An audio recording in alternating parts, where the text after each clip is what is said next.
Welcome back to the channel. Today we're going to be talking about how the F-15E has been causing problems in Sim EC.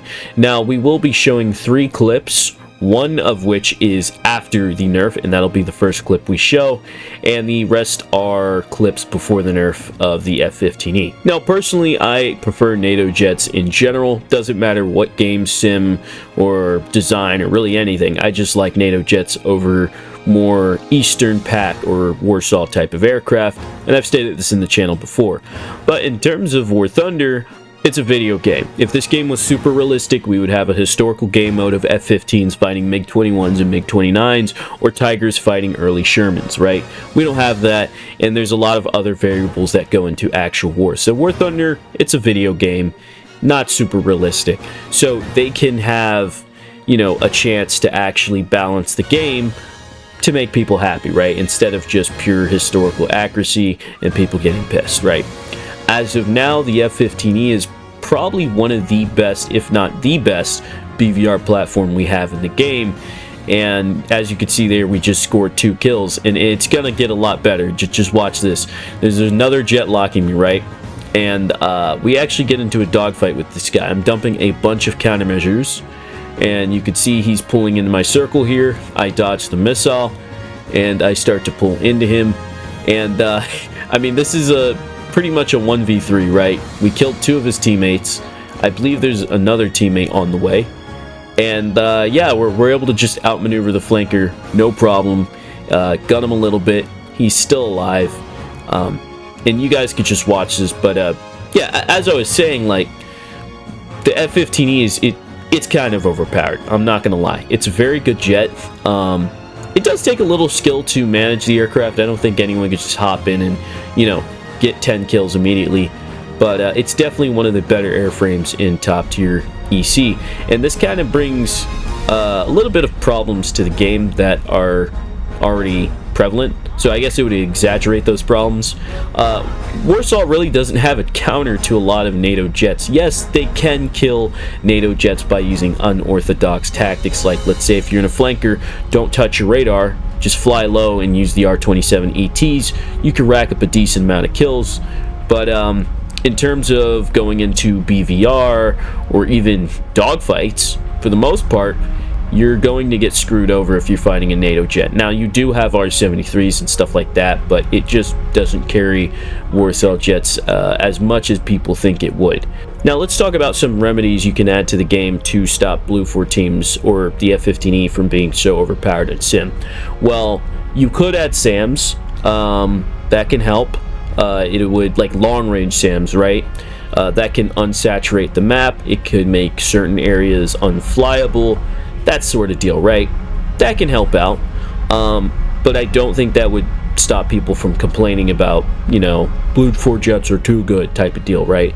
Another thing you could do is just nerf the jets into the ground, but that's just going to cause an uproar. And I have a personal theory that Gaijin doesn't want to nerf Blue 4 jets, mostly because I think, you know, they make most of their money from American players, so why would you nerf the best jets that are, you know, making you the most money type of deal, right? I don't know if that's confirmed. I really have no evidence behind it, but I'm assuming most players are American and most players fly the US, so why would you nerf those jets, right? There's no incentive to do that. Another solution would be to give Redfor jets that are on par, or buff the flight models of some of the flankers, like people have been saying. I personally don't know if these claims of, oh, the flanker's underperforming type of deal is true, until an actual flanker pilot comes up to me and says, hey, yeah, these the flight model's actually really bad. It's just hearsay. No one ever actually pops out a source, right? So in terms of buffing the flight model of the flanker, it's a video game. Do it. Who cares, right?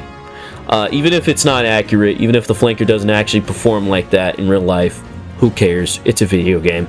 Do it, right? Just to balance things out a little more, because the unbalancedness in Sim, it's very prevalent. Blue 4 teams are mostly winning in terms of dogfights and BVR, etc., etc. That could be a solution. I think that's probably the easiest fix. But I think what Gaijin is going to do, they've been doing this in the past, a bunch of times over and over and over. They're just going to add a jet to counter the F-15s and the F-16s. Something like thrust vectoring could do that, right? If you're in a dogfight and you could thrust vector, you can immediately change where your nose is facing. It doesn't matter how much energy you have. If a jet can do that, he could screw you up pretty bad, especially if he has R-73s and that sort of deal, right? I feel like that's probably what Gaijin will do. They could add something like, I don't know, the Su-35, maybe an earlier variant of that, or a Su-37 Terminator. Those jets can sort of remedy the problem, or even some later Chinese aircraft, or maybe a North Korean jet, or something, right? Something that Redfor can use. North Korean jets probably wouldn't do the trick, but you guys get the point. I think that's what Gaijin's going to do, and we'll just have to see in the next major update, because there's no way they're going to add an F-18 and a Eurofighter without anything to actually counter it, although they have done stuff like that in the past, so there's a chance. But in the past, it used to be the MiG-23 MLD, right? That was the best jet. When the MiG-21s came out, that was considered to be the best jet, and US Marines would complain, and the pendulum would just constantly switch. That's been WarThunder. That's going to be WarThunder, and unfortunately, we just have to see where things go.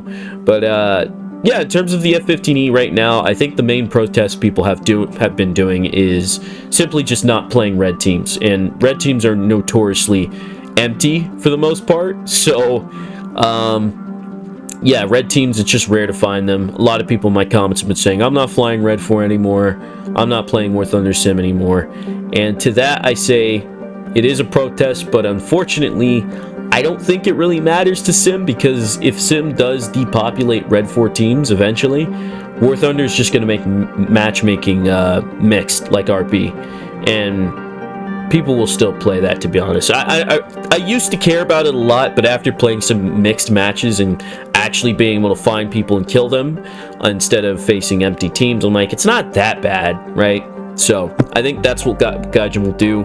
If players stop playing Redfor in Sim, they're just going to make the matches mismatch, and who knows what that's going to do to Sim. But either way, tell me in the comments down below what you guys think about this. Do you think Gaijin will fix this problem? Regardless, I hope you guys are having a great day. Take care, and God bless.